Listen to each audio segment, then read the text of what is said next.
యేసు సిలువ వేయబడి సమాధి చేయబడి పునరుద్ధానుడై తిరిగి లేచినటువంటి ఆ వేళలో ఆయనను సమాధి దగ్గర ఉన్నాడు అనుకొని అక్కడికి వెళ్ళిన మగ్దలేన మరియకు ఆయన కనబడకపోవట చేత ఆమె దుఃఖాక్రాంతురాలై ఏడ్చుచు నా ప్రభు శరీరం ఎక్కడా అని ఆమె వెతుకుతూ ఉన్న సందర్భం అది. వాస్తవానికి ఆయన సమాధిలో లేడు, ఆయన లేచి ఉన్నాడు. అయితే దేవదూతలు కనిపించారు. వాళ్ళు అడిగారు, ఎందుకు ఏడుస్తున్నావమ్మా అని. ఆమె చెప్పింది, నా ప్రభువుని ఎవరో ఎత్తుకొని పోయారయ్యా, ఆయన శరీరం వాస్తవంగా ఇక్కడ ఉండాలి, మేమే సమాధి చేసాం కానీ ఇక్కడ లేదు అని ఆ దూతలకు సమాధానం చెప్తూనే ఆమె వెతుక్కుంటుంది. వాస్తవంగా దూతలను చూసి భయక్రాంతురాలై గందరగోళం అయిపోవాలి, కానీ వాళ్ళతో మాట్లాడుతూ దిక్కులు చూస్తుంది. అంటే దూతలు కూడా ఆమెకు మామూలుగానే కనపడ్డారు. తరువాత వెనక తట్టు ప్రభువుని చూసింది, ఆయన కూడా మాట్లాడాడు. ప్రభువుని ఆమె చూసింది, ఆయన స్వరం కూడా వింది, కానీ గుర్తుపట్టలా. ఎందుకంటే ఆయన ఆమెకు మారు రూపుగా ప్రత్యక్షమయ్యాడు. మళ్ళీ ఆయన అడిగాడు, అమ్మా ఎందుకు ఏడ్చుచున్నావు అని. ఆమె మళ్ళీ అదే మాట చెప్పింది, అయ్యా నువ్వు తోటమాలివా, అట్లయితే నా ప్రభు శరీరాన్ని నువ్వేమైనా ఎత్తుకొని పోయావా, అట్లయితే ఆయన ఎక్కడుంచావో చెప్పు, నేను మోసుకొని పోతానంది. అప్పుడు ఆయన మరియా అని పిలుస్తాడు. అప్పుడు ఆయన అంతకుముందు స్వరంతో పిలుస్తాడు. ఆ స్వరం వినటంతోనే గుర్తుపట్టి రబ్బూని అని హెబ్రీ భాషలో కేక వేసి ఆయన తట్టు తిరిగిద్ది. ఇది సన్నివేశం. యేసు ప్రభు మారు రూపుగా ప్రత్యక్షమవుతాడా అనే దానికి గతంలో కొన్ని రిఫరెన్సులు మీకు చూపించి, దేవుడు కొన్నిసార్లు మారు రూపుగా భక్తులకు ప్రత్యక్షమైనట్టు బైబిల్ గ్రంథంలో నమోదు చేయబడింది. పాత నిబంధనలోను క్రొత్త నిబంధనలోను కూడా ప్రభువు మారు రూపుతో భక్తులకు ప్రత్యక్షమైనట్టుగా లేఖనంలో స్పష్టంగా ఉంది. ఆదికాండం 18వ అధ్యాయం మీరు చూస్తే, మమ్రే దగ్గరనున్న సింధూర వనంలో అబ్రహాము దగ్గరికి ఆయన వెళ్ళినప్పుడు అక్కడ రాయబడి ఉంది, యెహోవా అతనికి కనబడెను అని. అబ్రహాము కనులెత్తి చూడగా 3 మనుష్యులు అక్కడ నిలిచి ఉన్నారు. మొదట అంటాడు యెహోవా కనబడ్డాడని, తర్వాత అంటాడు 3 మనుష్యులు అని. అక్కడి నుంచి 19వ అధ్యాయం దగ్గరికి పోయేసరికి 2 దేవదూతలు అంటాడు. మీరు ఎప్పుడన్నా ఆలోచించారా? యెహోవా దేవుని ప్రత్యక్షత 3 విధములుగా ఆదికాండం 18-19లో నమోదు చేయబడింది. మొదటిది యెహోవా అంటే దేవుడు, రెండవది 3 మనుషులు, మూడవది దేవదూతలు. అంటే భక్తులకు దేవుడు తనకు తానుగా భక్తుడు చూడగలిగిన మహిమలో తగ్గించుకొని కనపడగలడు. అదే దేవుడు మనుషులుగా కూడా మారగలడు.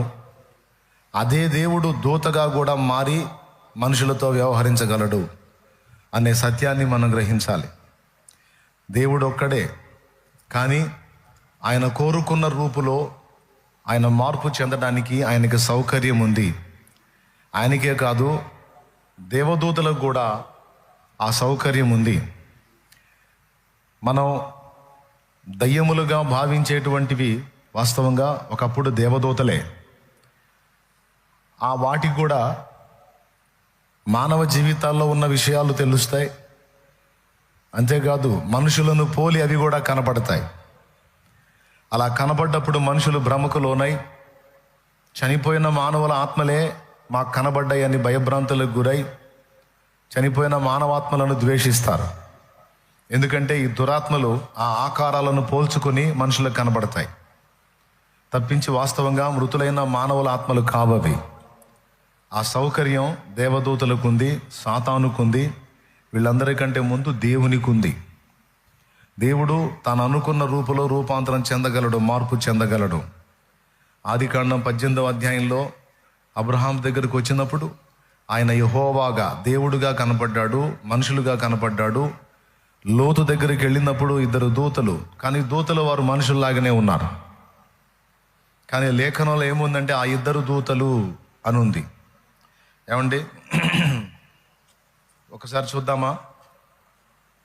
ఆ సాయంకాలం మందు ఆ 2 దేవదూతలు చాలిక ఆ 2 దేవదూతలు.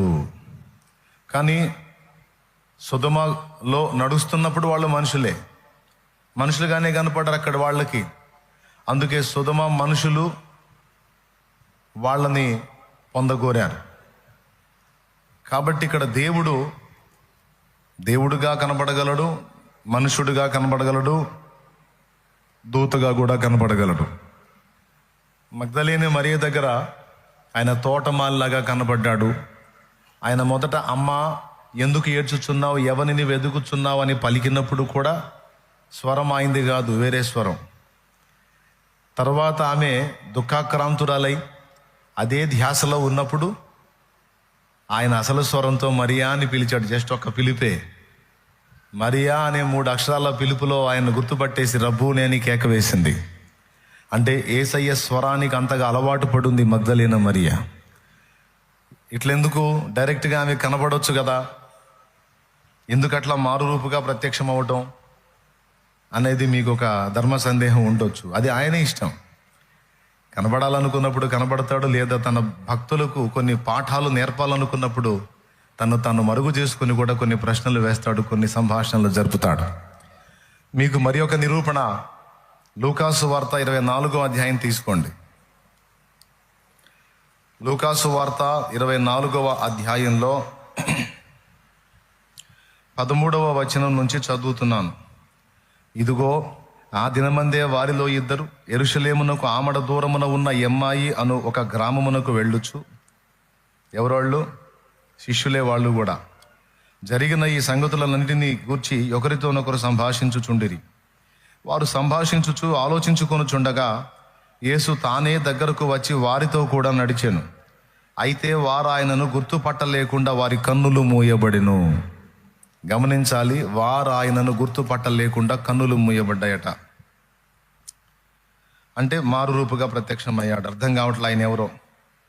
ఆయన మీరు నడుచుచు ఒకరితో ఒకరు చెప్పుకొనుచున్న ఈ మాటలేమని అడుగగా వారు దుఃఖముఖులై నిలిచి, వారిలో క్లయోపా అనువాడు యెరూషలేములో బస చేయుచుండి ఈ దినములలో అక్కడ జరిగిన సంగతులు నీ ఒకడివే ఎరుగవా అని ఆయనను అడిగాను. ఆయన అవి ఏవని వారిని అడిగినప్పుడు వారు నజరేయుడైన యేసును గూర్చిన సంగతులే. ఆయన దేవుని ఎదుటను ప్రజలందరి ఎదుటను క్రియలోనూ వాక్యములోనూ శక్తిగల ప్రవక్త అయి ఉండెను. మన ప్రధాన యాజకులను అధికారులను ఆయనను ఎలాగో మరణశిక్షకు అప్పగించి సిలువ వేయించిరో నీకు తెలియదా?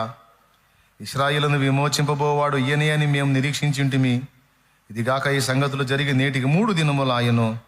అయితే మాలో కొందరు స్త్రీలు తెల్లవారగానే సమాధి వద్దకు వెళ్ళి ఆయన దేహమును కానక వచ్చి, కొందరు దేవదూతలు తమకు కనబడి ఆయన బ్రతికి ఉన్నాడని చెప్పిరని మాతో చెప్పి మాకు విస్మయము కలుగజేసిరి.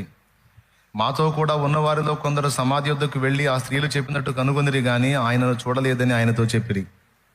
అందుకు ఆయన, అవివేకులారా, ప్రవక్తలు చెప్పిన అన్నిటినీ నమ్మని మందమతులారా, క్రీస్తు ఇలాగూ శ్రమపడి తన మహిమలో ప్రవేశించుట అగత్యము కాదా అని వారితో చెప్పి, మోషేయు సమస్త ప్రవక్తలను మొదలుకొని లేఖనములన్నిటిలో తన్ను గూర్చిన వచనముల భావం వారికి తెలిపెను. ఇంతలో తాము వెళ్ళుచున్న గ్రామం దగ్గర వచ్చినప్పుడు ఆయన ఇంకొంత దూరము వెళ్ళునట్లు అగపడగా వారు సాయంకాలం కావచ్చినది, ప్రొద్దుగుంకినది, మాతో కూడా ఉండుమని చెప్పి ఆయనను బలవంతము చేసిరి గనుక ఆయన వారితో కూడా ఉండుటకు లోపలికి వెళ్ళెను. ఆయన వారితో కూడా భోజనమునకు కూర్చున్నప్పుడు ఒక రొట్టెను పట్టుకుని స్తోత్రము చేసి దాన్ని విరిచి వారికి పంచిపెట్టగా వారి కన్నులు తెరవబడి ఆయనను గుర్తుపట్టిరి. అంతటా ఆయన వారికి అదృశ్యుడాయను. దేవునికి స్తోత్రం కలుగును గాక. అప్పుడు వారు ఆయన త్రోవలో మనతో మాట్లాడుచున్న లేఖనములను మనకు బోధపరుచుచున్నప్పుడు మన హృదయము మనలో మండుచుండలేదా అని ఒకరితోనొకడు చెప్పుకుంది. ప్రభునందు ప్రియులారా, ఇలా ఈ 2 వచనాలే కాదు, హెబ్రీ పత్రిక 13వ అధ్యాయం 1వ వచనంలో కూడా సహోదర ప్రేమ నిలవరముగా ఉండనీయుడి, ఆతిథ్యము చేయ మరువకుడి. పూర్వమున కొందరు తమకు తెలియకయే దేవదూతలకు ఆతిథ్యము చేసిరి అని వ్రాయబడి ఉందని గుర్తు చేశారు. ఇప్పుడు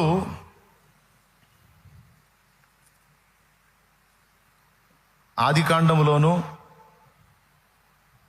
అబ్రహాము దగ్గర, లోతు దగ్గర మారు రూపుగానే ప్రత్యక్షమయ్యారు దేవుడు. మగ్దలేన మరియ దగ్గర కూడా మారు రూపుగా ప్రత్యక్షమయ్యాడు. ఎమ్మాయి మార్గంలో శిష్యులతో కూడా నడిచినప్పుడు కూడా వారికి మారు రూపుగానే ప్రత్యక్షమయ్యాడు. చివరికి రొట్టెనెత్తి కృతజ్ఞతలు చెల్లించి దాన్ని విరిచి వారికి ఇచ్చినప్పుడు అది తీసుకున్నాక వాళ్ళ కళ్ళు ఏమనుందో చూడండి ఒకసారి. ఆయన వారికి విరిచి పంచిపెట్టగా వారి కన్నులు తెరవబడి ఆయనను గుర్తుపట్టిరి. రొట్టెను విరిచి పంచిపెట్టాడు, తీసుకొని భుజించారు. వాళ్ళ కళ్ళు తెరవబడ్డాయి. తమతో కూర్చున్నవాడు ప్రభువు అని గుర్తుపట్టారు. కానీ అప్పటిదాకా వాళ్ళు కళ్ళు తెరవబడలేదు, అవి మూయబడి ఉన్నాయి, గుర్తుపట్టలేకపోయారు. అంటే మొదటిగా మనం తెలుసుకున్నటువంటి పాఠం ఏమిటంటే, యేసు ప్రభు యెహోవా దేవుడు. పాత నిబంధనలో, క్రొత్త నిబంధనలో యేసు ప్రభు కొన్నిసార్లు భక్తులకు డైరెక్ట్గా కనపడ్డారు, కొన్నిసార్లు మారు రూపుగా ప్రత్యక్షమయ్యారు.